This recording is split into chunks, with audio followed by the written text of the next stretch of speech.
Abra suas Bíblias em Provérbios, capítulo de número 6, a partir do versículo 6.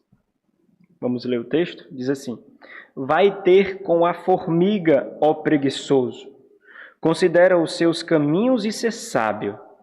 Não tendo ela chefe, nem oficial, nem comandante, no estio, no verão, na seca, prepara o seu pão. Na cega, na colheita, ajunta o seu mantimento. Ó preguiçoso, até quando ficarás deitado?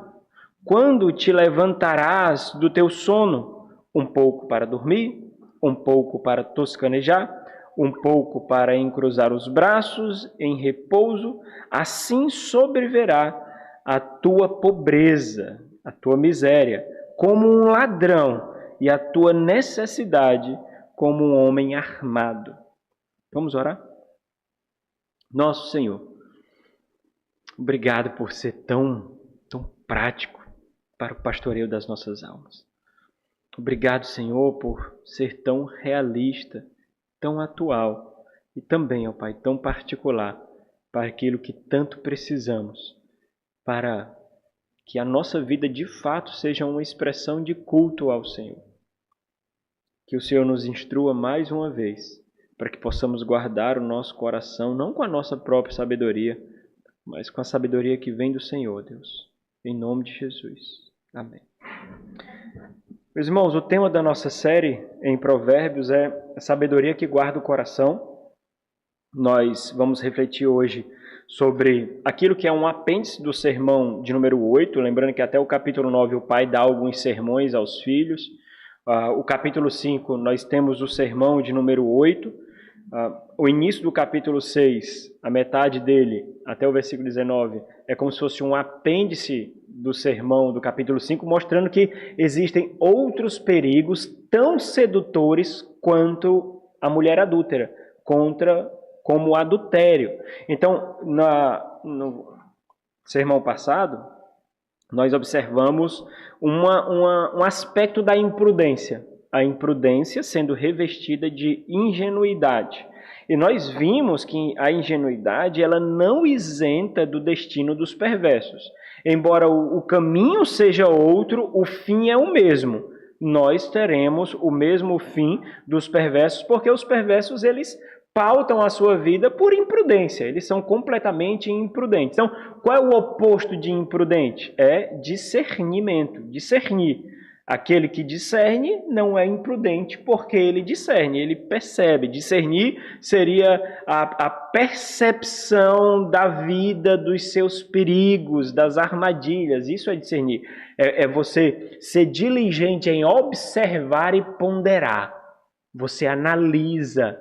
Então, existe uma atividade nisso. Você não é um mero observador. Às vezes as pessoas tendem a falar isso como se fosse algum aspecto positivo em si, né? A pessoa diz assim, olha, eu sou alguém muito observador. Vocês já ouviram isso? Eu sou uma pessoa muito observadora. O que você faz com a sua observação é que é o diferencial. Ser uma pessoa observadora pode ser sinal de que você é fofoqueiro, de que você é uma pessoa que gosta de julgar as demais, você gosta de se pôr como juiz das demais. Então, ser observador em si não é benéfico. O grande lance, então, imagine, você é observador, mas se mantém inerte, ocioso com aquela observação que você faz. Você nem cresce porque não aprende com aquilo que você observa e nem serve de instrumento de sabedoria para outros que você observa. Você simplesmente acaba se regozijando com aquilo. E é um perigo, sabe por quê? Porque às vezes, irmãos, quando nós somos muitos observadores, mas não intencionais na nossa observação, nós nos deleitamos com as falhas dos outros porque nós percebemos que as falhas deles são maiores do que as nossas. Não é não? É sim. É sim. Nós fazemos isso. Nós observamos as falhas, os vacilos, os erros dos outros e então nos deleitamos nisso porque nos sentimos superiores a eles. Então, ser observador não é nenhum distintivo de sabedoria, não. O grande diferencial é o que você faz com essa observação. Você colhe dela Não somente para você. Você também nutre, você ajuda. Caso contrário, a sua observação é inteiramente egoísta. Imagine isso no âmbito da igreja. Tem pessoas que nós observamos e nós não temos acesso ao coração, nós não temos nenhum caminho aberto. Aqui, na igreja, os irmãos têm caminho aberto para todos. Os irmãos são pactuados como membros da igreja. Os irmãos, não existe portas fechadas para nenhum aqui, nenhum. Todo irmão tem acesso ao outro. Todo irmão aqui. Existe uma via aberta, ininterrupta, sem qualquer barreira de um para com o outro. Membresia pactuada. Todos. É por isso que todos podem admoestar uns aos outros, exortar uns aos outros, pastorar uns aos outros, aconselhar uns aos outros, todos. Por causa dessa via de acesso. Se os irmãos forem fazer isso e encontrar alguma barreira, os irmãos têm que alertar aquele que está colocando barreira. Mas por que você está fazendo isso? A Bíblia diz assim, ó. Admoestai uns aos outros. Eu sou uns, tu é os outros. E aí? Tá aqui, ó. Tá errado. Você está querendo esconder o quê, irmão? Não, não pode. Irmão, entenda. Me diga se eu estou observando errado. Eu não comentei isso com ninguém, sério. O meu ponto aqui é que eu tenho observado isso e eu ultrapassei todo o meu desconforto para lhe ajudar. Todo.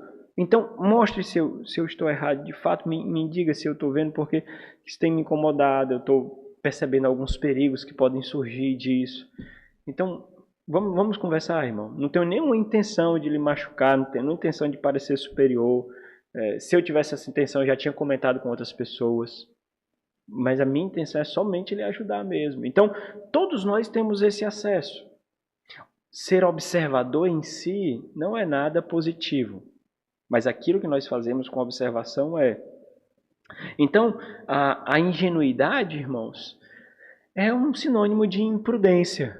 Porque esse mundo, como nós temos refletido, ele devora ingênuos no café da manhã. Acaba com ingênuos, né? E nós vimos que a ingenuidade é um dos caminhos sedutores, assim como o da mulher adúltera.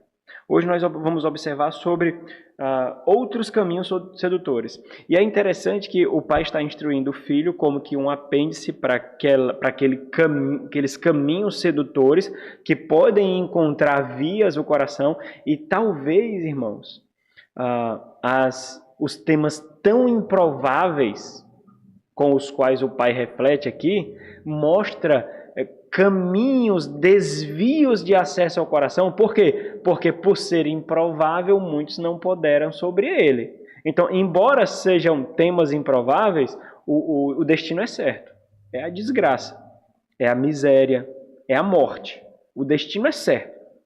Então, aquilo que nós menos olhamos pode ser mais perigoso para nós e para o nosso lar. Pode ser uma brecha. Então, o que o pai está fazendo aqui é fechando essas brechas, instruindo sabedoria, mostrando os perigos. Então, nunca despreze aquilo que pode ser potencialmente um perigo. Sabe, eu sei que nós temos receio, às vezes, de ser radical demais, de sermos legalistas. Nós temos que ter esse receio. Nós temos receios de ser muito duros. Nós temos que ter esse receio. Porque é esse receio que vai nos colocar de forma mais solene e séria na nossa reflexão. É o temor. Esse receio, irmãos, é o temor. O temor de errar, o temor de tomar a decisão errada, o temor de ter a mão mais pesada do que a do Senhor. Então, esse é o temor. Então, é importante, sim.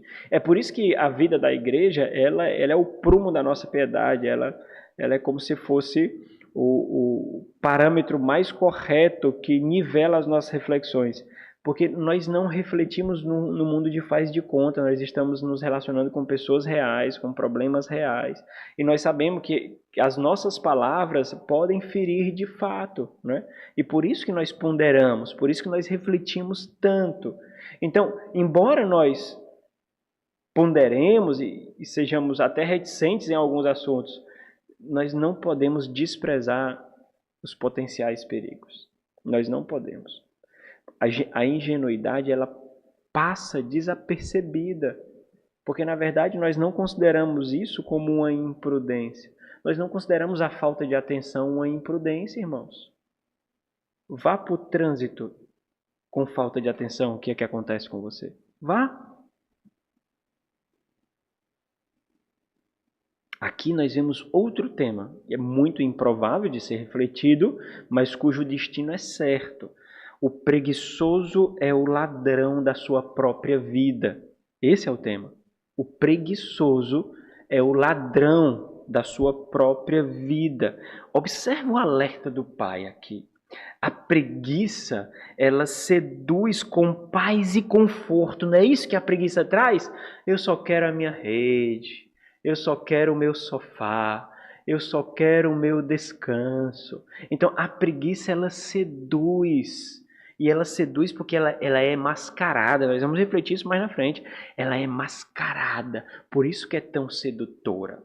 Ela não é agressivamente notória, irmãos. Ela é mascarada. E dependendo daquele que é preguiçoso, isso pode ser ainda mais sedutor, ainda mais escondido. A preguiça, ela seduz com paz e conforto, mas o verdadeiro fruto é a pobreza e a morte. O verdadeiro fruto é a miséria e a morte. E aqui, novamente, a imprudência, ela recebe destaque.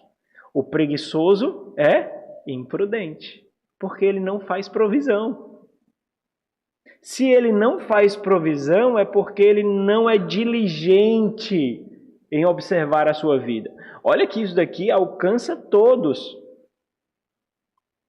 O próprio paralelo que o sábio faz nos instrui. Por quê? Porque a formiga não é crente. É crente a formiga? A formiga não é crente. Aqui atinge todos, crentes e descrentes. E ele mostra uma lei natural, irmãos. Uma lei criacional. E Paulo faz referência a isso, aqueles da igreja de Corinto. Se não quiser trabalhar, que não coma. Se não quiser trabalhar, que não coma. Olha como isso contrasta com o nosso amor romantizado. Porque as necessidades são reflexos naturais daquele que não faz provisão, daquele que não pondera, daquele cujo caminho é a preguiça. Então, olha o destaque aqui na imprudência.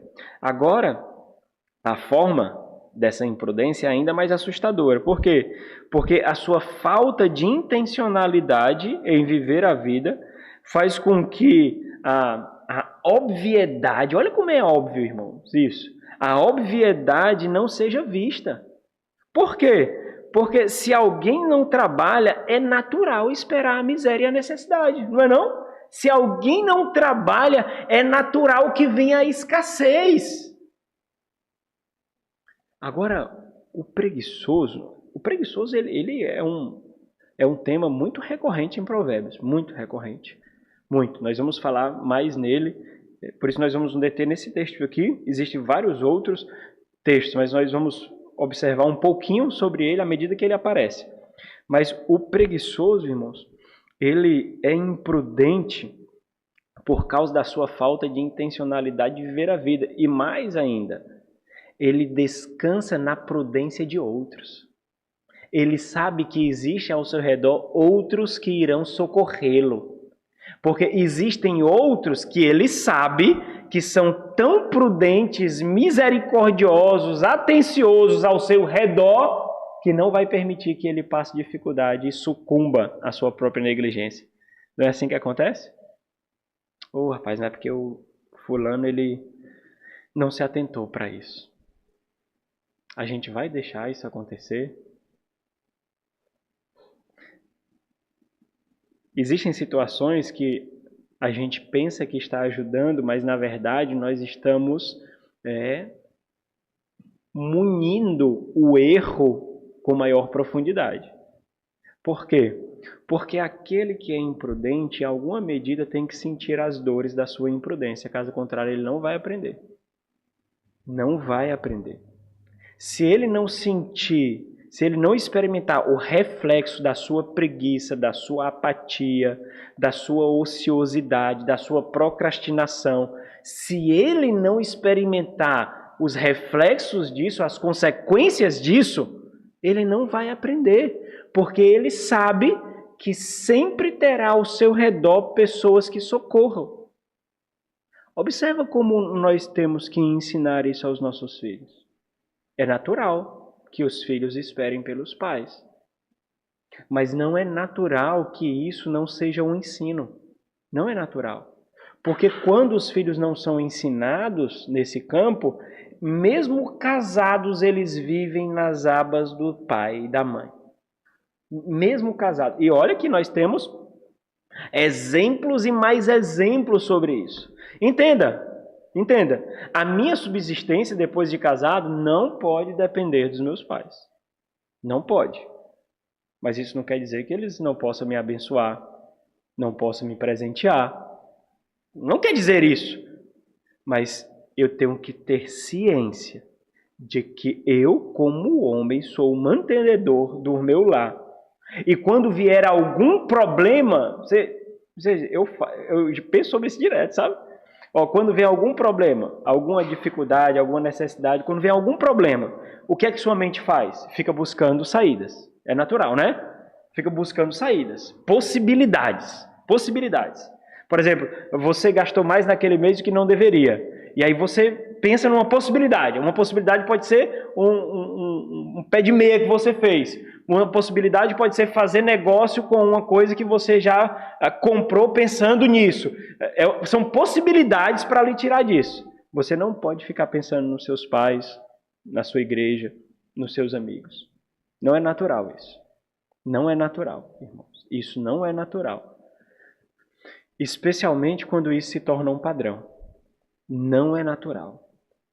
Existem pessoas cujo padrão é esperar pelos pais mesmo depois de casado.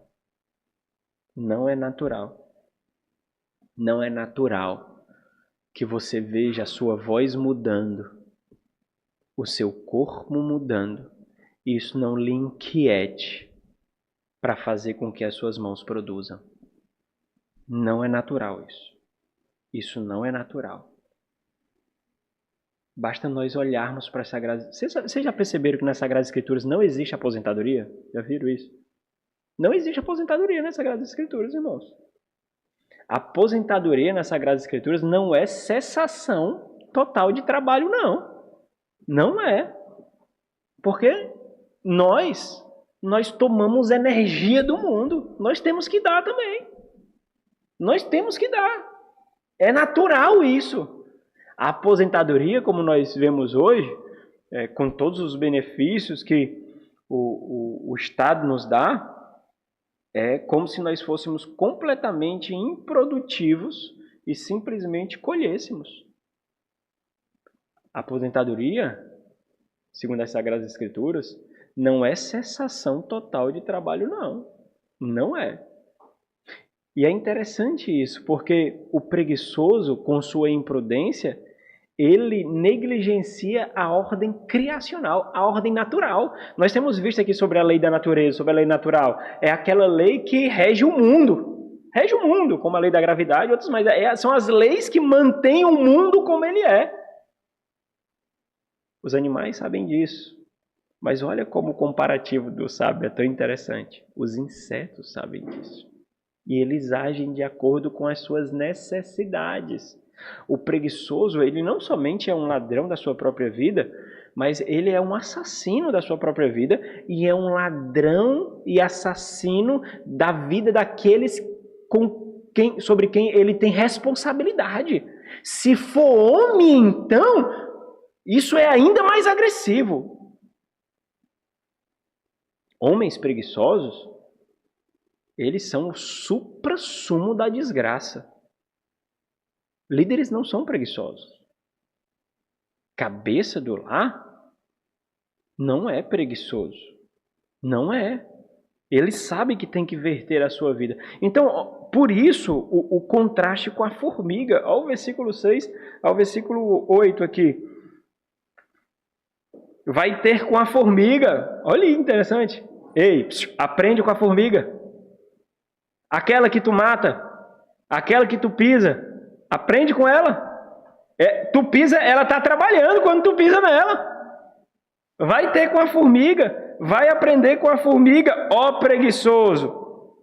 E é interessante, porque aqui o preguiçoso, que é um ser humano, ele é colocado como inferior a quem, irmãos, aqui? A formiga, irmãos. Olha aí, como a preguiça é humilhante. Vai ter com a formiga, ó preguiçoso. Considera os seus caminhos, considera os caminhos da formiga, observa o caminho da formiga e ser sábio. Olha aqui que interessante. Quem é o sábio aqui? É a formiga, né, irmãos? Eita! Quando alguém lhe chamar de formiga, então é um elogio, né? Não tendo ela chefe, ao contrário de nós, nem oficial, nem comandante, na seca, no verão, no estio, prepara o seu pão. Na colheita, então, ajunta o seu mantimento. Esse contraste com a formiga é interessante, porque mesmo o insignificante mundo dos insetos observa a ordem criacional que nós negligenciamos.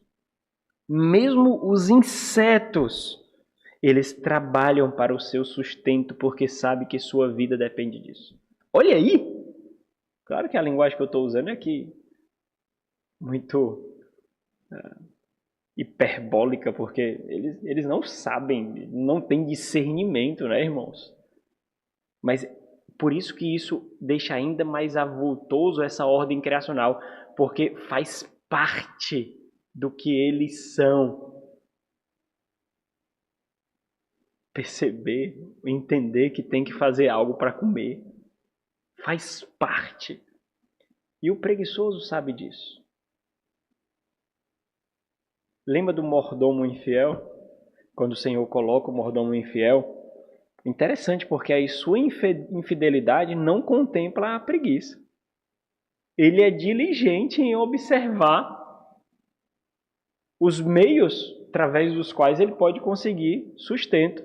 E por isso que é tão agressivo o fato de um mordomo infiel ser colocado para nós como um padrão de prudência a ser seguido. Olha aí! Ele está mostrando essa ordem inata no ser humano. Essa ordem criacional. Então, nesse caso, a imprudência é produto da negligência prepotente. Por que farei isso? Agora, o preguiçoso aqui é interessante. Existem algumas formas de traduzir essa palavra. E eu vou trazer essas formas porque eu acho bem exortativa. O preguiçoso pode ser traduzido, esse termo, parece 14 vezes. Esse termo só aparece em Provérbios, só. E aparece 14 vezes. Olha, ele pode ser traduzido como lento. Olha aí, ó. Lento, lerdo, sem disciplina, sem motivação ou iniciativa. Mas, olha interessante, ele aparece como uma falha moral. Falha moral. No versículo 9 ao versículo 11, vamos ver aqui. Diz assim: ó preguiçoso. Então, a divisão aqui, meio a meio, né? Do versículo 6 ao versículo 8, do versículo 9 ao versículo 11. Ó preguiçoso. Aqui é a condenação do preguiçoso. O preguiçoso, ele já tem a sentença de condenação decretada, mas a sua imprudência não permite ver, né? Então, ó preguiçoso, até quando ficarás deitado? Quando te levantarás do teu sono? Um pouco para dormir, um pouco para toscanejar, um pouco para cochilar, um pouco para encruzar os braços em repouso. Assim sobrevirá a tua pobreza, a tua miséria, sobrevirá como ladrão. Essa analogia é feita pelo Senhor Jesus, fazendo referência para o dia do Senhor, por exemplo, o dia da consumação. Mostra que ela virá sem que percebamos. Mas o que foi que aconteceu? Mas olha, estava indo tudo tão bem, estava indo tudo tão normal. O que foi que aconteceu? A sua falta de ponderação e diligência não permitirá perceber isso. Assim sobrevirá a tua pobreza como um ladrão e a tua necessidade como um homem armado. Então, o versículo 9 e o versículo 11, ele destaca a apatia que pode facilmente passar por algumas características que a deixa muito difíceis de serem percebidas. O preguiçoso, com muita tranquilidade, pode passar como alguém manso. É alguém tranquilo. É alguém manso. É alguém em paz. Quando, na verdade, é um preguiçoso. O preguiçoso pode passar tranquilamente por alguém confiante, esperançoso. Calma, confiemos no Senhor. Prossigamos em confiar no Senhor. Por isso que ele é tão sagaz, é tão difícil de ser percebido. E essa é a sedução. Essa lerdeza, essa lentidão, que parece que para tudo precisa ser empurrado, para tudo tem que ser motivado, sabe? A pessoa não tem motivação para fazer nada, não tem iniciativa. E aí, nós criamos muito... Rapaz, esse mundo ele fornece muita desgraça para a gente se afogar, irmãos. Muita. Por exemplo, quando a pessoa não tem iniciativa, a pessoa pode simplesmente dizer assim: não, é porque eu sou operacional.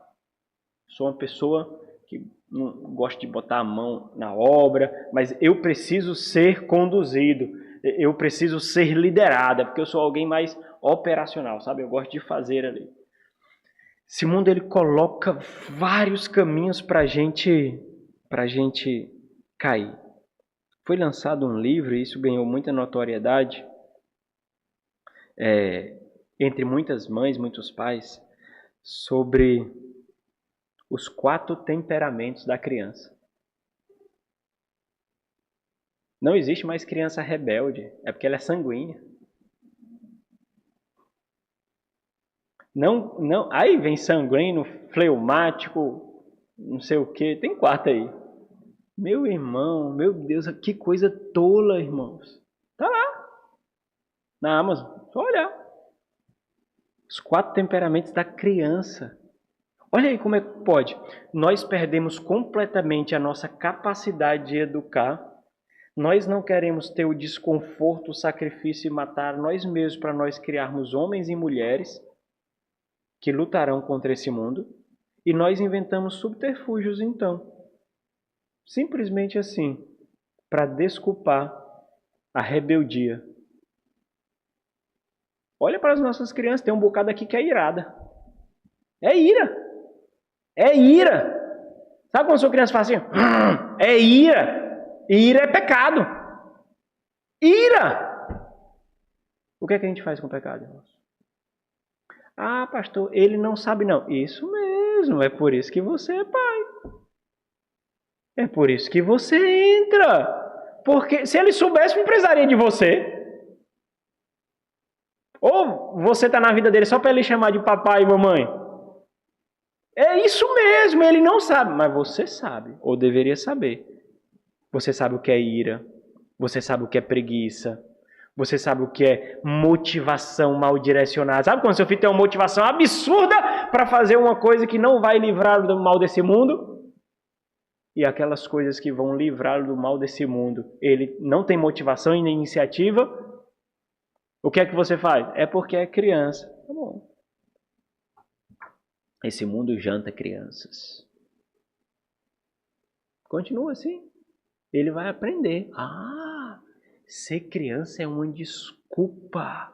Que coisa boa, eu sou criança. Olha, eu sou... Aí fez isso? Não, porque eu sou criança. Não fez aquilo? Não, é porque eu sou criança. Esse não é o seu papel. Olha a preguiça. Eu aprendi uma coisa com a minha professora de português. O professor de português me ensinou uma coisa interessante. Eu aplico isso muito bem, irmãos, até hoje. O professor de português é sempre a pior, né? Eu aprendi até hoje. Quando você erra alguma coisa numa frase, apague tudo e copie de novo. Não tem negócio de pegar sua sílaba, não. Pagar sua sílaba? Pagar tudo quem mandou errar. copie de novo. Vai pagar, sabe, a dificuldade vai pagar uma sílaba, irmão. E você não consegue copiar com a mesma letra, não. E o tom ainda fica diferente se for de lápis. Olha como a gente aprende a fazer porcaria. Apaga! Escreve tudo de novo. Mas nós somos muito despretensiosos em forjar homens e mulheres. Preguiça é pecado, seja em criança ou em adulto, e o resultado é a miséria e a morte. Isso é o resultado. Ensine o seu filho, a sua filha, que os afazeres do lar também são para eles, porque tem comida para eles todos os dias. Ensina. Ensina que não vem de graça. Ensina que não vem de mão beijada. Ensina. Ensina como as motivações dele estão alimentando a carne dele. Vai ensinando isso, um dia entra. Um dia entra, vai ensinando isso. Irmãos, eu quero chamar a atenção para isso. Cuidado com a sedução da preguiça. Olha se você é manso de fato. Olha se você não é um irresponsável. Observe se a sua paz interior não é sinal de lerdeza. Imagine se o mundo fosse conduzido com pessoas com seu time. Como seria o mundo? Esse é um exercício interessante, porque um dia, como homem, você vai ser um chefe de família. E não seja ilusório. A estatura da sua família será a sua estatura. Você estabelecerá o limite. Da onde a sua família crescerá espiritualmente e moralmente. Você estabelecerá o limite. Você, homem. Você. Então, muito cuidado quando observar a sua estatura, a sua envergadura intencional. Quando, na verdade, não é confiança, não é mansidão, é ociosidade, é procrastinação, é irresponsabilidade.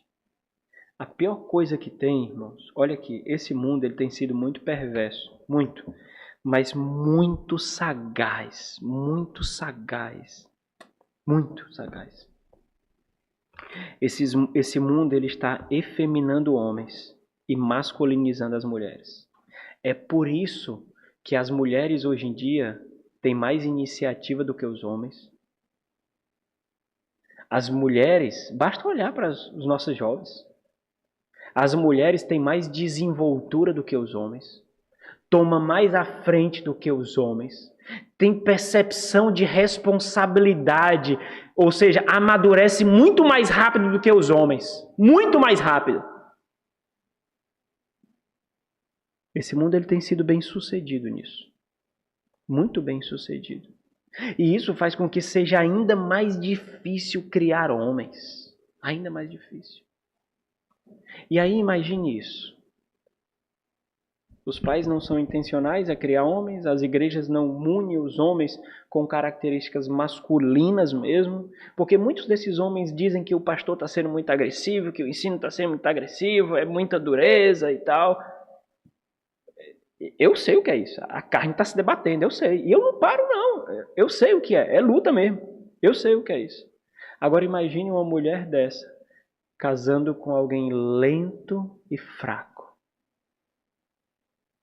Se ela não for um crente, o casamento vai se lascar todinho. Se arrebentar. Não tem para onde correr. Agora, se ela for uma crente, vai ser uma luta diária. Exercer submissão para alguém que não é um tipo de Cristo no seu lar. Vai ser uma luta todos os dias. Quando ela sabe o que tem que fazer, como tem que fazer e quando tem que fazer. E o seu esposo simplesmente não faz.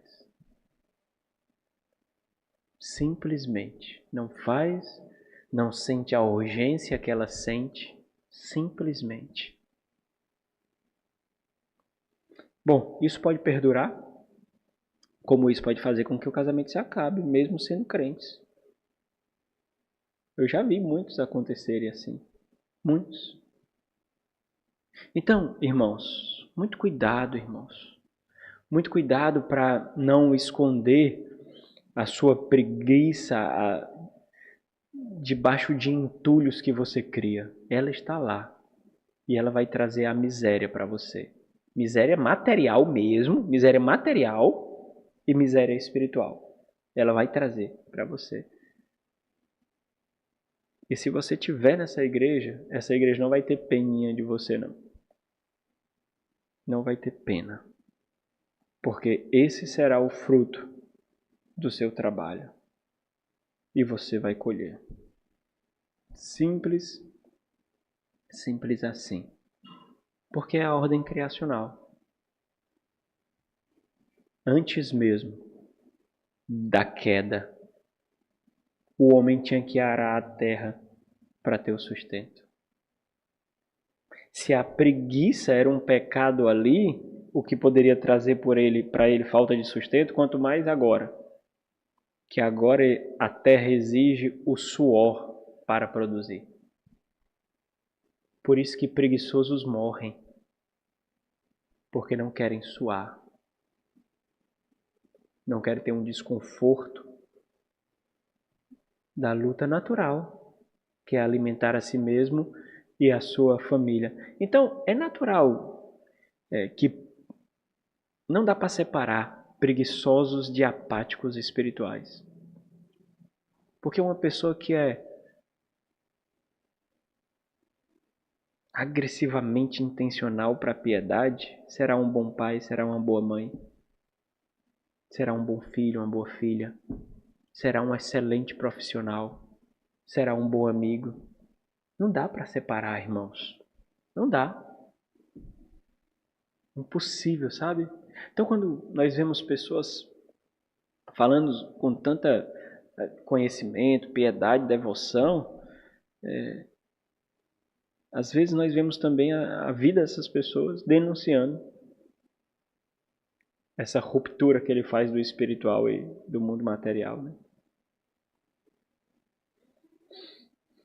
Vai ter com a preguiça, com a formiga preguiçoso, né? Vamos orar. Nosso Senhor, obrigado por nos instruir, ó Pai. Obrigado por nos ensinar de forma tão impactante sobre a necessária diligência que nós devemos ter para com esse mundo. Ajuda-nos, ó Deus, para que não sejamos enredados, enlaçados pelas astúcias da nossa carne. Ajuda-nos, ó Deus, a irmos contra a maré desse mundo tão sagaz. Que possamos crescer no mais profundo vigor para a piedade, para o temor, para a devoção, como um tributo de adoração ao Senhor, meu Deus. Em nome de Jesus. Amém.